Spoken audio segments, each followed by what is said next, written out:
I wanted to bring in a real expert on all of this and what it means for not just Trump, but for the rest of the Republican Party. Neil McCabe from the Tennessee Star is joining us. He's a friend of the show. Thank you so much, Neil, for hopping in so late in the game. Hey, great to be with you, Grace.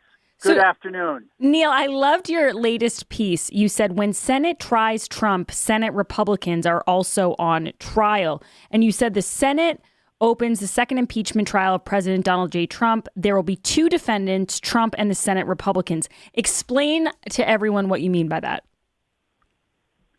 Yeah, the Senate Republican Party has always been sort of distant from Trump. You know, the House of Representatives and Trump had at least House Republicans and Trump had a very close relationship. And there's always an aloofness between senators and the president, but it was really pronounced during the Trump presidency. And these guys are now, they're going to have to put their money where their mouth is, and they're going to have to make a decision. Are they going to acquit Trump like they should, or are they going to join with the Democrats and convict him? Now, we know the verdict is already predestined because of the test vote that Senator Rand Paul from Kentucky ran.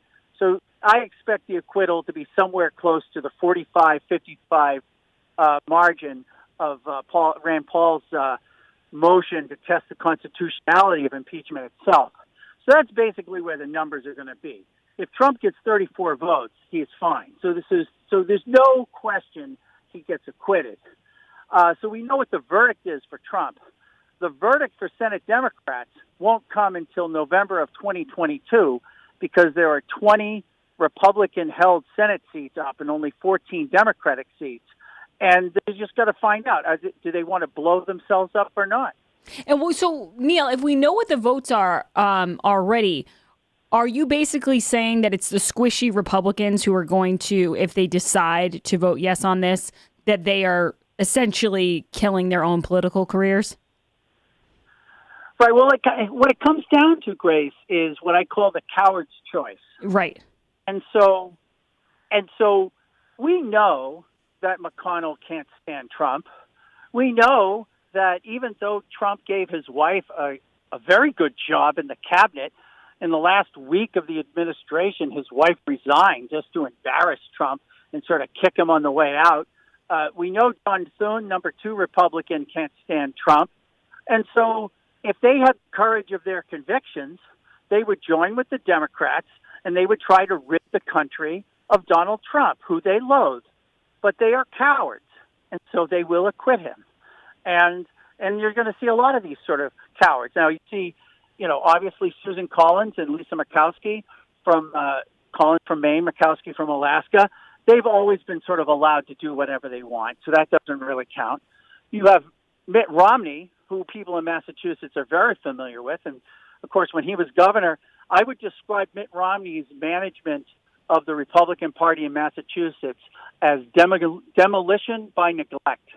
And so the idea that he's somehow, some Trump guy, so we can write him off. Then you got Ben Sasse and Pat Toomey. Pat Toomey is retiring. He's a guy who, as a freshman senator, took over what's called the Republican Study Committee, the Senate Steering Committee. And the Senate Steering Committee is the group of conservative senators that operates as a bloc. And so when Jim DeMint retired from the Senate, went to take over Heritage, Toomey took over the Senate Steering Committee, and he proceeded to use that as a platform to try to push President Barack Obama's gun control agenda in the Manchin-Toomey bill. And he almost blew up the conservative bloc in the Senate. And so, Toomey has been a lame duck, ever since then. And so we'll see who else will step up. I don't think anybody else has the courage to step up to vote to acquit Trump. I'm talking to Neil McCabe from the Tennessee Star. Neil, you're breaking in and out a little bit, so wherever you were at the beginning of this, just try to stay still so we don't lose the connection. You talk a lot in this piece about Oklahoma's Senator James Lankford, and you say he's a case study in a politician playing the coward's choice. Talk a little bit about Lankford and why you think he's such a prime example of the coward's choice.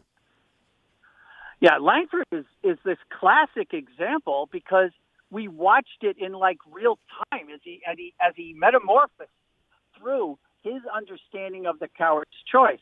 Now, Trump won Oklahoma with over 60% of the vote. So at that time, when Ted Cruz was leading a challenge to the Electoral College certifications, Langford recognized that the coward's choice was to side with Trump. And so Langford was actually speaking on the Senate floor in favor of decertifying Arizona's Electoral College tally when the Senate floor was cleared because the mob had overrun the Capitol. He was actually in the process of telling his other senators, we need to decertify Arizona. Well, after the mob was cleared and everything came back, he then voted to certify Arizona, and he voted to certify every other state because the coward's choice had changed.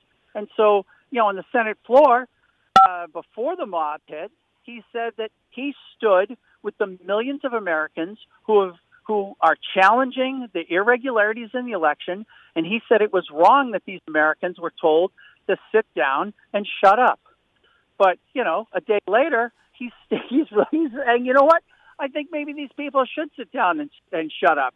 In fact, he decided that it was racist of him to oppose the Electoral College, and he wrote an open letter to a black community in Oklahoma called in North Tulsa, where he apologized for the racial overtones of his opposition to the Electoral College.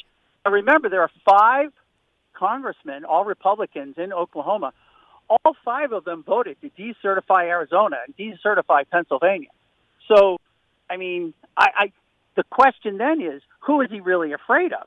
Right. Because he's not afraid of the Oklahoma voters, but he's definitely playing, for him to flip like that so violently right before our eyes, he's definitely playing the coward's choice. I think sometimes with these people, they just hate the thought, like they take these criticisms about racism and white supremacy and they're this and they're evil and they support Trump and they should be ashamed of themselves. And it's like they take it to heart or something and they really let it bother them. And I say this all the time on this show, but I really think there's a power in people who know themselves well enough to not let those Washington Post puff pieces or those tweets from Brian Stelter bother them and have a really thick armor. And there's not a lot of people like that. Ron DeSantis is one of them. Donald Trump, people who don't just, try to deal with the hate, but kind of enjoy it to a certain point where they're fine with being hated and they don't need to be cowards because there's no point to that. Did we lose him? By Donald Trump, because Donald Trump, it's predictable what the coward's choice is, and Donald Trump never took the coward's choice, or he rarely took the coward's choice, and it just shocked people, and that's what made him so unpredictable, because President Mitt Romney would have caved all the time. Certainly President Paul Ryan would have caved all the time. I mean, the Democrats pushed a bill called No Fly, No Buy, which basically said if you were on the no-fly list, you couldn't have a gun. And it's like the gun rights community had to stop what they were doing and come back to Washington because the Republican Speaker of the House was working with the Democrats to restrict gun rights. And I swear the only reason Paul Ryan sided with it is because it rhymed. And because it rhymed, it had to pass. And then when you say that, Donald Trump never took the coward's choice, I always think of Brett Kavanaugh. How many Republican presidents would have stood by someone going through those accusations? And most people would have tossed them right out. Mitt Romney would have said, all right, we need someone else. Mitt Romney would have apologized. He would have said, I'm so sorry I ever brought this man forward. It was a mistake. I'm ashamed of myself. And Trump, as people don't like him because he says what he thinks, but he's loyal as the day is long. And as long as you don't turn on him, he will stay with you until the end.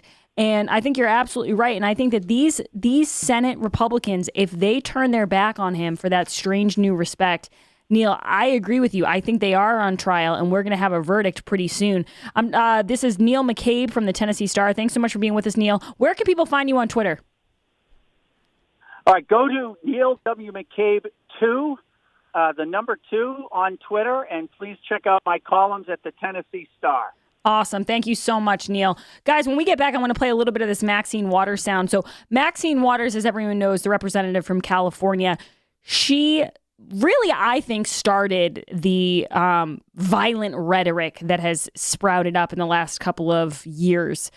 She became famous for that little speech she did outside where she said, you know, if you see Trump supporters or people who work for Trump push back on them. We're going to play that quote because someone actually asked her about it today. And Taylor, I could be wrong, but it's the first time I've seen anyone bring this up to her, have the audacity to bring this up to her. Maybe it was Wolf Blitzer because he's the apologist for the Republican Party. Otherwise, I don't know who would be this brave. But we'll play that sound on the other side. We have a lot more to get to. I'm going to open up the phone lines if you want to call in, 844-500-4242. Call in. We'll get to all that on the other side. This is The Grace Curley Show. You can call her late for dinner. Just don't call her Gracie.